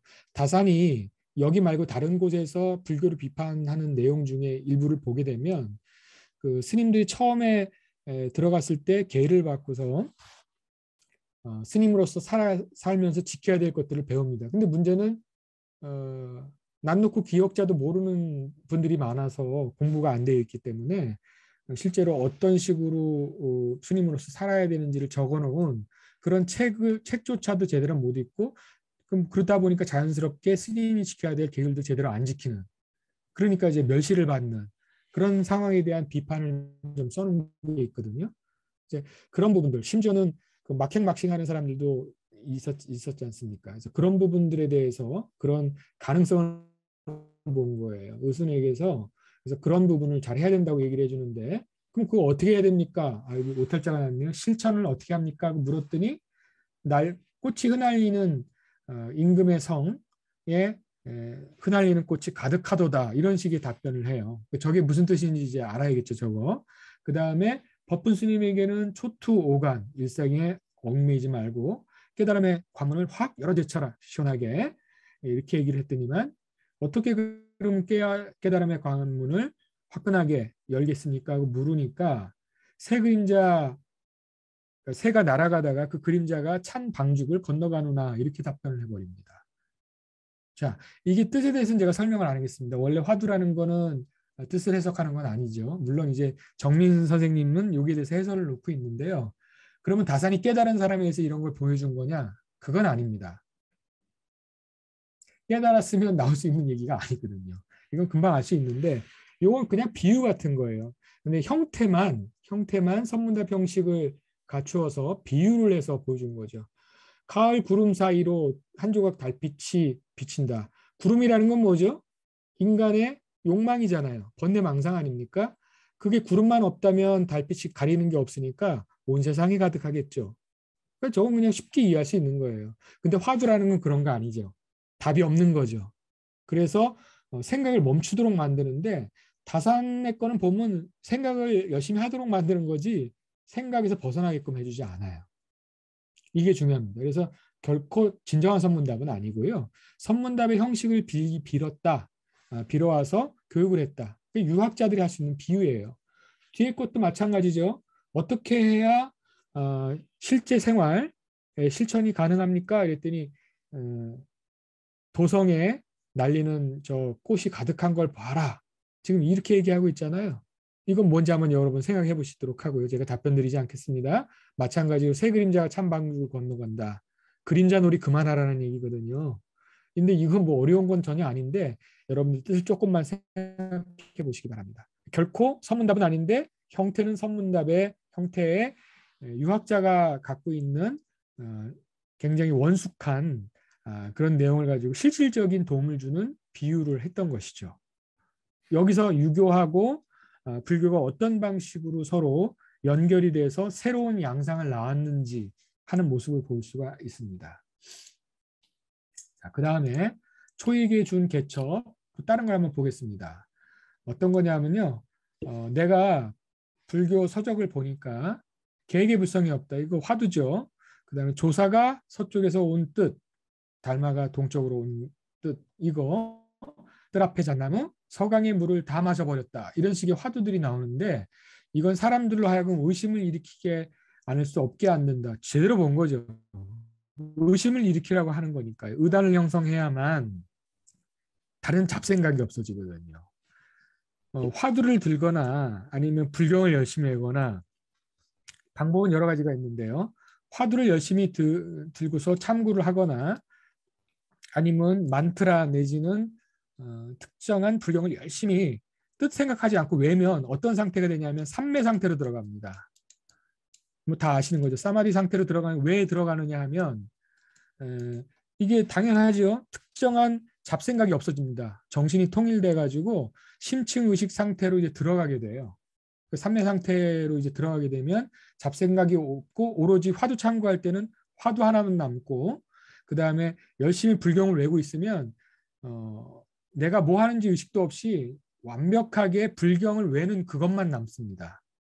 그러면 마지막에 그 불경을 외는 그것, 그 다음에 화두를 들고 있는 그것만 사라지면 깨닫는 거거든요. 그 이제 그 마지막 그 단계에 이르기 전에 나머지 잡된 모든 걸 다 걷어내서 마음을 넘어서는 거거든요. 이게 삼매 아닙니까? 저는 예전에 삼매에 들었던 게 책을 읽다가 어릴 적에 책을 읽고 있는데 밤이 됐어요. 익숙해졌는데도 눈이 저절로 적응이 되잖아요. 이미 세상은 깜깜한데 불도 안 켰는데 계속 책을 보고 있는 거예요. 독서 삼매죠. 내가 뭐 하고 있는지 의식도 못하고 책을 읽고 있다라는 걸 의식도 못했는데 어머니가 밥 먹으라고 계속 부르는데 그 소리를 못 들어요. 정말 못 들었는데 어머니가 와가지고 밥 먹으라는데 얘가 불 꺼놓고 뭐 하는 거야 이러고 저를 쳤을 때 그제서야 이제 정신이 돌아오는 거죠. 일상으로 복귀합니다. 이거를 이제 의식 변성 상태라고 부르는데 학자들은 그 상태로 들어가는 걸 볼 수 있습니다. 근데 그게 화두 참고에서는 의심을 일으키는 이 화두 때문에 생기는 거거든요. 의심하는 그것만 남는 거죠. 그래서 그 의심하는 그것만 없어지면 그 의심하는 주체, 근원만 없어지면 깨닫는 거기 때문에 그렇게 됩니다. 이 사실은 모든 종교가 삼매의 상태에 들어가는 것들이 있어요. 용어들은 다 다르지만 네. 그런 부분들을 여러분들이 뭐 예도 하다못해 이슬람교 같으면 이렇게 하얀 옷 입고 빙글빙글 도는 수피들을 보신 적 있는지 모르겠는데 그거는 춤삼매죠. 춤삼매. 예. 나중에 돌고 있다는 의식도 없이 몸은 계속 돌고 있는데 의식은 굉장히 깨어있는 상태, 멍한 상태가 아니라요. 아주 성성하게 깨어있는 상태로 잡생각은 하나도 없이 그 상태로 들어갑니다. 깊은 의식 상태로 들어가게 되겠죠. 예. 그거에선 같은 점이 있습니다. 그리고 이 구경의 법이란 온통 정멸로 돌아가는 것이다. 그래서 마침내 도달하는 곳은 정멸이라는 거죠. 네, 깨달음의 정멸. 모든 게 이제 사라지고 있는 그것이 무엇인지. 그러니까 본래진면목 얘기를 하는데 본래진면목이라고 얘기하면 그 사실 저는 어릴 때 학교 다닐 때부터 그거를 용어는 몰랐는데 그런 생각을 했었거든요. 내가 태어난 근원, 엄마의 엄마, 엄마의 엄마, 엄마의 엄마. 이거 제가 초등학교 들어가기 전에 갖고 있던 제 하드입니다. 근데 그거에 대한 답변을 듣지 못하다가 이게 뭔지를 나중에 알았는데 어쨌든 그게 제한테는 화두여서 누가 가르쳐 준 게 아니라 본래 진면목이죠. 불교로 얘기하자면. 그런데 그 단계로 들어가기 전에 마지막에는 그 화두마저 사라집니다. 그러면 정멸이죠. 근데 정멸을 맛보지 못했기 때문에 이 정멸을 굉장히 비판적으로 얘기를 합니다. 몸과 마음의 보탬이 안 된다. 사실은 이건 사실입니다. 몸과 마음이 보탬이 안 돼요. 몸과 마음이 없어지니까요. 정말로 가면. 네. 에고가 없어지기 때문에 그 에고가 붙어있는 에고가 지탱이 되는 근거인 몸과 마음이 사라집니다. 그러니까 몸과 마음이 없고 오로지 깨달음 그것만이 존재하게 되는 거죠. 그 진리만이 존재하게 되니까요. 그래서 의심이 없는 곳에서 의문이 있고 의심이 있는 데로부터 의문이 없기를 아주 기약을 한 뒤에야만 독소라고 말할 수 있다. 이게 유교하고 불교가 갈라지는 것이다. 유교는요. 의심이 끝끝내 없어지지 않고 거기에 생각 끝에 나름의 합리적인 답안을 찾는 게 유교라는 거죠. 근데 그건 생각이죠. 그래봐야 뇌에서 생각하는 그 생각의 단계에 불과합니다. 근데 그걸 넘어서 있는 게 정멸이기 때문에 결코 자사는 정멸을 이해하지 못했습니다. 이게 대부분의 유학자가 그렇죠. 그래서 유교하고 불교의 차이점을 분명하게 인식을 하고 있습니다. 이 차이에 대한 감각, 그러면서 상호 공감하는 감성이 이 공존과 상생을 가능하게 합니다. 그러니까 나하고 그다음에 불교하고 유교가 이렇게 다르다는 걸 정확하게 이해를 하고 있어요. 근데 정멸이 뭔지를 모르죠. 그다음에 몸과 마음의 보탬이 있어야 된다고 하는 거는 깨닫기 전까지는 그게 필요하죠. 몸과 마음이 순수해져서 나중에 깨달음을 향해서 순수해진 상태가 될 때 계율이 먼저 여러 가지 몸과 마음에서 있던 여러 가지 안 좋은 습관들을 제어해주고 그 다음에 선정의 상태에 들고 지혜로서 마지막에 이걸 통과를 해야 되는데 그러기 위해서 중간 단계들이 필요한데요. 그때까지는 몸과 마음이 도움이 되죠. 근데 정확히 말하면 몸과 마음이 없어지는 데 도움이 되는 건데 다산이 유학자적인 관점에서 봤을 때는 실질적인 도움이 되는 걸 얘기하는 겁니다. 그러니까 수행은 결과가 뭐냐면 나라는 의식마저 없어지는 그 몸과 마음이 없어지는 거거든요. 결국은. 근데 유학에서는 몸과 마음을 잘 키워가지고 잘 북돋아서 그 훌륭한 몸과 마음이 기능을 하도록 만든다는 목표이기 때문에 서로 목표가 다릅니다. 이제 그거를 여기서 볼 수가 있는 거죠. 어떤 차이가 있는지를 초이에게 얘기를 했던 것이고요. 초이 스님에게 준 증언 다음 걸 보게 되면 유교하고 불교가 어떤 공통점과 차이점이 있는지를 명료하게 보여주고 있습니다. 먼저 법신이란 우리 육아의 이른바 대체이고 저 대체는 마음을 얘기하는 겁니다. 색신이란 우리 육아의 소체이다. 몸뚱아리에 연관되어 있는 겁니다. 그러니까 이 몸뚱아리에 연관된 욕망이 소체죠. 그래서 도심은 불가에서 얘기하는 진여, 그 다음에 인심은 불가에서는 무명, 생멸이라고 얘기해도 되고요. 무지인, 아비디아, 무명을 갖다 인심이라고 얘기하고 있죠. 이런 식의 그러니까 유교하고 불교의 개념들을 비교한 경우를 찾아보기가 힘든데 다산이 그렇게 그런 정도 수준의 인식이 올라가 있는 겁니다. 그리고 존독성이라고 하는 것은 정이고 도문학이라고 하는 건 해당한다라고 정확하게 이 개념들이 어디에 대응하는지를 아주 명민하게 대비를 시키고 있습니다. 그리고 이것들이 갖고 있는 차이점을 아까 얘기했지만 어느 정도는 알고는 있어요. 하지만 비슷한 취지가 있죠. 대체하고 소체. 소체를 버리고 대체를 쫓아야 되거든요. 그러니까 색신에 휘둘리지 말고 법신에 우리 의지해야 되죠. 그리고 인심을 벗어나서 도심으로 가야 되는데 인심에 늘 휘둘리거든요. 인심에 휘둘린다는 것은 번뇌망상에 빠뜨리는 무명에 휘둘린다는 얘기 아니에요. 그럼 진리가 드러나 있는, 진리 스스로가 드러나는 진여에 눈을 떠야 되거든요. 그게 도심이라는 거죠. 이게 그다음에 존독성은 자신이 수행하는 데 정에 해당하는 부분이고 개정의 중에서 도문학은 해에 해당한다. 명료하게 지금 대비를 하고 있습니다. 물론 양자는 엄밀하게 차이가 있습니다만 두 가지 사상을 비교할 때는 이렇게 서로 매칭, 대응시킬 수 있다는 건 굉장히 놀라운 통찰이거든요. 그러니까 불교에 대해서 무지했다가 아니라 불교에 대해서 어느 정도 알았던 거예요.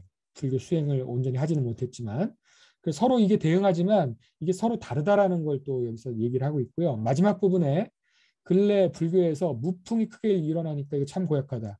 그러니까 이런 식의 수행하는 거는 그래도 나하고는 다르지만 존중할 수 있는 부분이 있는데 쇠락해 있는 불교가 마치 무당들이 구술하면서 사람들의 기복적인 욕망을 자극을 하고 채워주면서 먹고 사는 것처럼 그렇게 타락한 모습이 보인다. 이건 참 문제이다. 이렇게 써놨던 걸 알 수 있죠. 아까 얘기했습니다만 사회적으로 문제를 일으키거나 기복적인 욕망을 들끓게 만든다거나 이런 거, 그 다음에 의식을 무당들은 아니니까 의식을 통해서 그런 걸 하겠죠. 돈벌이 수단으로 한다는 그런 거에 대한 비판을 하고 있었던 걸 볼 수 있습니다. 그러니까 적어도 수행하는 모습이나 비록 나랑 사상적인 체계는 다르지만 어느 정도 존중을 해주고 서로의 공통점과 차이점에 대한 인식을 하고 있었던 것을 지금 이 내용들을 통해서 우리가 알 수 있죠. 자, 이 상황에서 아까 제가 마치 선문답처럼 보이는 그거에 대해서 해석을 해드렸지만 이 부분을 보면 좀 더 명료한 게 다산은 끝끝내 불교의 참맛을 제대로 이해하지는 못하고 적어도 이제 학자가 이해할 수 있는, 유교학자가 이해할 수 있는, 마치 불교 수행을 해보지 않은 사람이 이해할 수 있는 정도에서 최선의 정도까지는 간 것 같습니다. 오히려 주자 같은 경우는 불교에 대해서 굉장히 본인이 실제로 연구도 하고 수행도 해보고 그랬거든요. 그래서 그런 다음에 이제 불교 비판을 했기 때문에 불교에 대한 이해가 다산하고 비교할 수 없을 정도로 어느 정도 맛을 본 것 같아요. 그래서 주작에는 불교하고 상통하는 부분이 상당히 많습니다. 그러니까 주작이라고 하는 것 자체가 주작뿐만 아니라 양명학은 조금 더한데요. 송대 도학, 송명대 이후의 그 도학들이라고 우리가 얘기하는 신유학들은 그 기본적으로 불교 영향을 받으면서 만들어져요. 네, 그렇기 때문에 당연히 불교 색채가 강할 수밖에 없는 거죠. 다사는 그거를 겨냥을 하는데 그거는 제가 나중에 더 말씀을 드리기로 하고 일단은 이 스님에게 그냥 수행을 열심히 하라고 하면 될 거를 다사는 이렇게 말합니다. 가르침을 내려 자기가 스승이기 때문에 배우는 사람이라면 반드시 지혜, 그 다음에 열심히 하는 그 근면한 태도, 그 다음에 고요할 적자, 지혜, 근면, 그 다음에 고요함, 이 세 가지를 갖추어야만 성참이 있을 거다. 지혜롭지 않으면, 지혜가 없다면 아까 얘기했던 무명을 뚫고 나가지 못할 거기 때문에 이 무명의 굳센 장벽을 뚫고 나갈 힘이 없게 되고 부지런히 수행하는 거, 이거 계하고 연관되는 거겠죠? 계정의 중에 계에 해당하는 겁니다. 그걸 근으로 바꿔서 표현한 거예요. 그러니까 계가 계율에 충실하지 않으면, 부지런하지 않으면 그 실제로 지혜가 일어나고 선정을 닦을 수 있는 힘이 딸려요. 그래서 힘을 쌓을 수 없으면 얘기를 하죠. 네, 아까 자세히 보면 세 스님한테 얘기했던 것들이 이것들이 어떻게 대응되는지 한번 여러분 잘 생각해 보세요. 다사는 굉장히 그 똑똑한 사람인 거 분명해요. 자, 부지런하지 않으면 힘을 쌓을 수 없고 고요하지 않으면 정밀하게 알 수 없다. 유교에서도 보면은 신육자 신법 같은 게 등장을 하거든요. 상서 같은데, 성경 같은데 보게 되면 이제 마음을 어떻게 수행하는지 정일 집중하라 뭐 이런 식의 얘기들 튀어나오지요. 이제 그런 거는 어떻게 보면 불교하고도 통하는 부분인데, 그래서 고요함을 내세웁니다. 그러니까 유교에서도 지혜가 필요하고 부지런한 자세, 계율을 투철한 거, 그 다음에 세 번째로 고요한 거, 마음을 가라앉히고 정신을 집중하는 거, 이거 필요하다는 걸 얘기를 해요. 근데 다사는 주자하고도 또 다른, 주자마저도 비판을 하는 부분이 있지만 모름지기 스님이라면 이렇게 해야 된다라는 걸 유교인들이 보기에도 공감할 수 있고 불교인들이 보기에도 충분히 동의할 수 있는 그런 식의 표현으로 얘기를 하는 거죠. 이게 개정에 대한 인식이 없으면 이런 식의 얘기 나올 수 없거든요. 네. 그래서 이런 걸 볼 수 있고요. 그 다음에는 넘어가 버렸습니다. 자, 이런 식의 그 문답들의 지금 사례를 제가 보여드렸는데, 그러면 이게 어느 때 이루어진 거냐면 다산이 유배기에 이루어진 얘기들입니다. 이 당시에 다산이 먹고 사는데 크게 기여를 했고, 아까 얘기했지만 스트레스 너무 치솟아가지고 머리가 터질 것 같은 거를 가라앉혀준 게 스님들이라고 그랬잖아요. 자, 그때 다산이 깨달은 게 있습니다. 미처 그 왕 옆에서 온갖 호사를 누리고 최고의 그 엘리트 코스를 받을 때는 느끼지 못하던 거를 느끼고 그 깨달음을 유배지에 와서 이제 느끼는데, 그것을 제가 뭐라고 표현했냐면 청족의 열복에서 유인의 청복으로라는 제목을 달아봤거든요. 요거를 제가 쓴 글이 있는데 제가 불교하고는 직접 관계가 안 돼서 제가 여러분들에게 올려드리지 않았습니다만 필요하시면 나중에 요 PDF 파일로 보내드릴게요. 다산 자체를 이해하는 데 도움이 될 수 있을 것 같아서.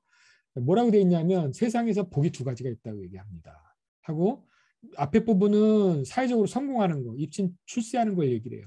이걸 열복이라고 그런다. 뜨거운 복이죠. 이건 근데 청족의 복이에요. 청족이라는 건 뭐냐면 자기가 실제로 육체노동 안 하는 걸 청족이라고 그래요. 귀족 또는 양반 중에서도 벌혈 양반들이 청족이라고 합니다. 그렇게 안 해도 먹고 사는데 아무 문제가 없고 한 사람들만 할 수 있는 거죠. 네. 그리고 이거에 비해서 자기가 폐족으로 전락을 하고 유배지에 가고 집안 전체가 무너진 다음에 하루 이틀도 아니고 18년간 유배 생활을 하면서 그때 누리던 열복이라는 게 헛된 꿈에 불과했구나라는 걸 깨닫게 됩니다. 그리고 나서는 밑에 이제 서술이 나와요. 그저 삼배옷 입고 집신 심고 맑은 샘물에 가서 발 씻고 뭐 이런 식의 얘기, 시읍조리고 예, 뭐 이런 식의 이런 그 삶, 이게 도가적인 삶이기도 하고 목가적인 삶이라고 생각할 수 있을런지도 모르겠지만요.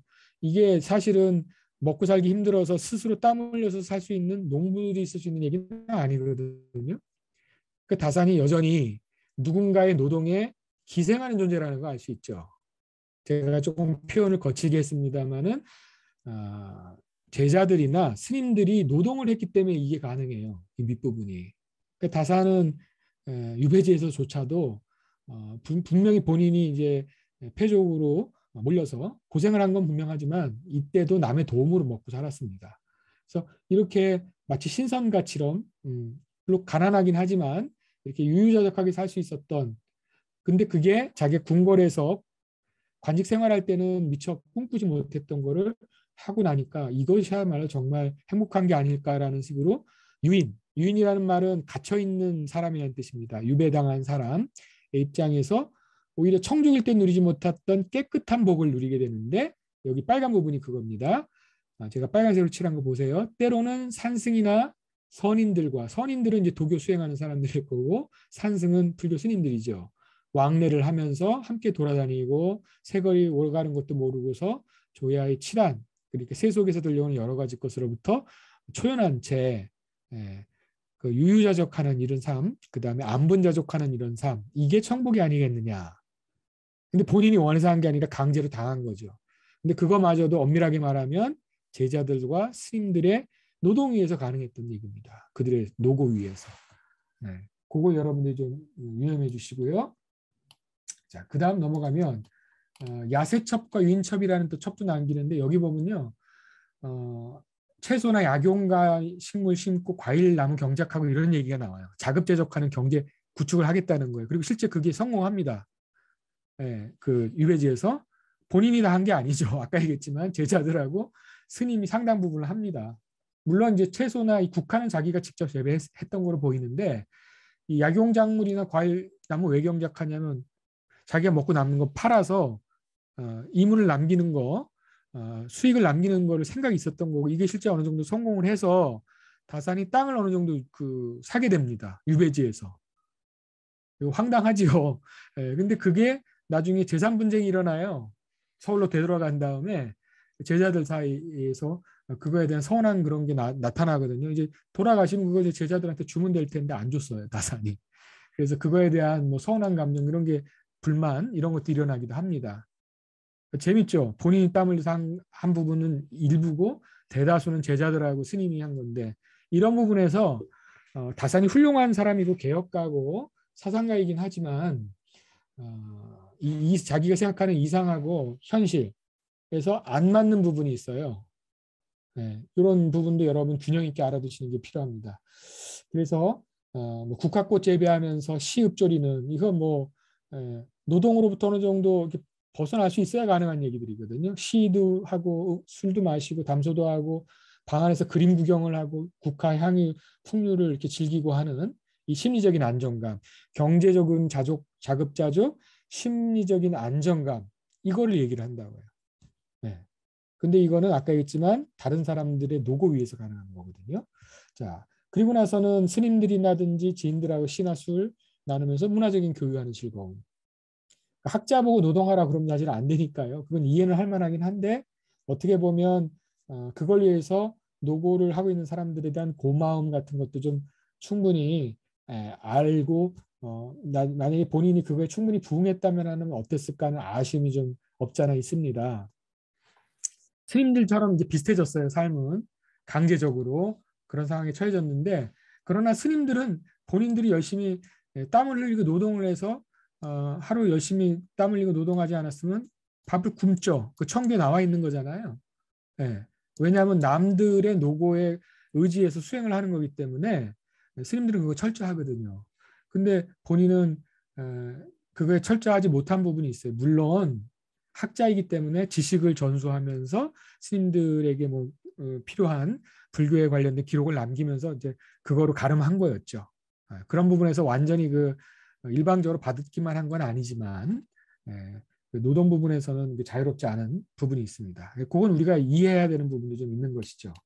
그래서 이런 부분이 있었고요.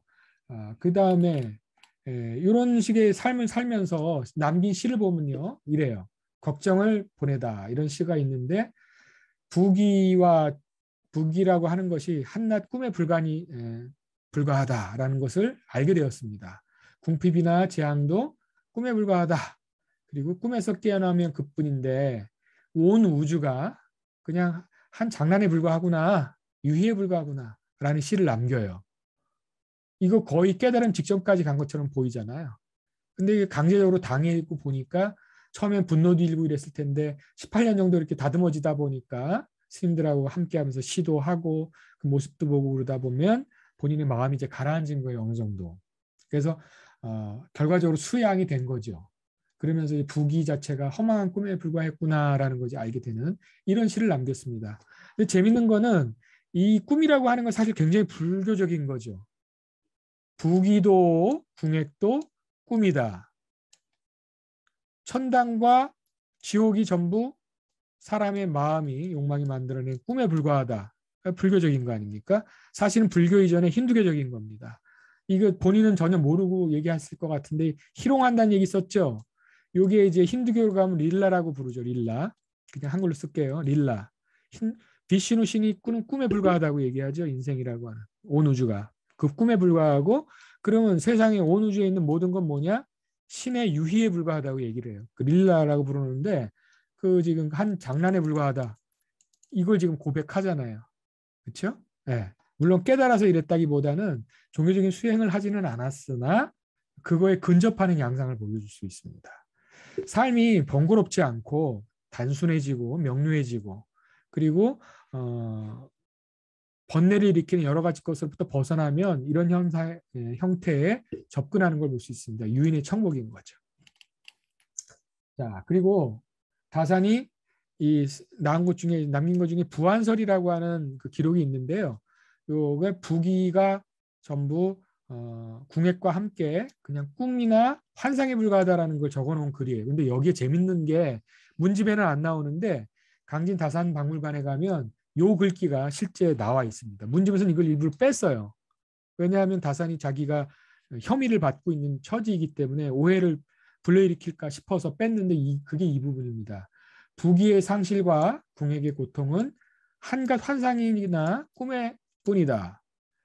사나 대지가 모두 환상이 일으킨 것에 불과하다라는 불교에서는 근본이 있는 말씀입니다. 이거 불교를 상찬하거나 인정해 주는 얘기거든요. 근데 문집의 공식적인 기록에서는 이런 게 나오질 않아요. 일부러 뺀 거예요. 근데 본인이 정말 그 강진에서 생활하면서 스님들의 도움으로 연명하면서 살면서 이게 불교에서 얘기하는 이 부분이 정말 진리의 측면이 있구나라는 거를 인정을 하게 된 거죠. 그러나 그렇다고 해서 완전히 불교적인 수행으로 들어가지는 않습니다. 불교적인 뭐 참고 수행을 한다거나 아니면 경전 공부를 많이 한다거나 이런 거는 많이 한 것 같지 않아요. 나타나지도 않고 실제 하지도 않았고 여전히 젊을 때 가졌던 천주교 영향을 받고 천주교하고 공조하는 어울리는 유교적인 부분의 학설들을 가지고 자기 나름의 수행을 계속했던 것 같습니다. 그거는 이제 다음에 우리가 또 나눠보도록 할 말씀이거든요. 이게 결국적으로 보면 아까 불교식으로 얘기하면 삼계가 유심이요 만법이 유식이고 일체가 유심조를 하는 말하고 같은 거잖아요. 진작 잘 나갈 때는 모르다가 완전히 끈이 떨어졌을 뿐만 아니라 재기에 대한 어떤 희망도 가질 수 없는 상황에 가서야 스님들이 주는 차를 마시면서 생각을 자꾸 가라앉히다 보니까 도달한 결론이었던 거죠. 이렇게 하면서 폐죽의 현실을 수용을 하게 됩니다. 그런데 이것은 이런 식의 아까 보였던 시들은 결국은 여러분 잘 알고 계시는 나홍 스님 있죠? 나홍 화상에 남긴 시 중에 이런 게 있어요. 나홍 화상 어록에 제가 사람이 겪는 역경이라는 건 결국 세속적인 열망이 헛됨에 불과하다는 걸 깨닫게 만들어줘요. 자 보세요. 산하대지가 눈앞에 꽃이요. 삼남안상 또한 그러하다네. 자성이 원래 청정한 줄 알았으니 티끌마다 순간마다 법왕의 몸이 있어요. 이거 불의적인 거죠.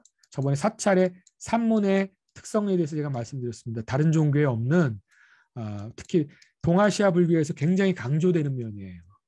이 불의적인 거죠. 이 티끌 순간 이게 생멸문, 우리가 겪고 있는 현상 세계고 법왕의 문이라는 건 아까 나왔던 법신 아닙니까? 그렇죠? 예. 요것이 사실 같은 거라는 얘기하는 거 아니에요. 근데 다산이 이 순간 이 정도까지 가지는 않았습니다. 수준이. 어디까지 갔냐면 요거까지 간 거죠. 요거 앞부분. 네. 요 정도 수준까지 간 겁니다. 근데 수행을 해야 이 뒷부분으로 갈 텐데 수행을 불교적으로 한 건 아니기 때문에 요걸 결국 몰라요. 자산이. 근데 다음에 하게 될 주자학이나 양명학은 이거에 어느 정도 근접하는 양상을 보여줍니다. 유교적인 방식으로 이거에 근접하는 부분이 분명히 있습니다. 근데 다산은 이 부분을 인정하지 않습니다. 이 부분을 뭐로 채우느냐 하면 천주교나 서학적인 부분으로 채우고 그거에 연계된 유학적인 부분으로 한정을 하고 유교 중에서도 이 부분에 근접하는 그 모든 걸 다 거부합니다. 이게 달라지는 거죠. 네. 그래서 이 부분에 대해서는 이게 벌써 1시간 반, 9시가 근접하고 있는데요. 이 부분에 대해서는 제가 다음 시간에 세 번째 부분, 다산의 심성수양론과 불교의 수행론 비교하는 건 다음 시간에 이어가기로 하고요. 그 다음에 이게 어느 정도 되고 나면 천주교에 관한 거를 시간이 나면 이어서 하고 아니면 그 다음에 하겠습니다. 아마 예고는 이틀에 걸쳐서 제가 말씀을 드리기로 하고 처음에 계획은 세웠는데 송탁 스님하고 제가 말씀을 나눌 때 3번 정도가 될 것 같습니다라고 말씀드렸거든요. 그래서 다음 시간에 다산의 심성수행론과 불교 수행론을 얘기를 드리고요. 그 다음에 시간이 나는 거 미리 제가 그 천주교 관련되는 거 올려놓고 그 천주교 부분에서는 다음 시간에 또 PT를 제가 새로 올려드릴 건데 이어가도록 하겠습니다. 그렇게 해서 총 3주에 걸쳐서 말씀드리도록 할게요. 오늘 말씀은 여기까지 제가 일단 마무리를 하도록 하겠습니다. 모두들 화면 올려주세요. 네. 제가 아까 새로 들어오신 분이 계셔가지고 이 공부방은 불교 역사 제자찾기 운동본부에서 함께하고 있습니다. 그래서 불교 제자찾기 운동본부는 2021년 12월 달에 저희가 그렇게 만들어졌는데요. 그때 10개 단체와 4개 언론사가 함께 합쳐가지고 저희가 모여가지고 같이 그 불교 역사에 대해서 왜곡되어진 역사들을 한번 같이 바로 잡아보자 하는 취지로 모였습니다.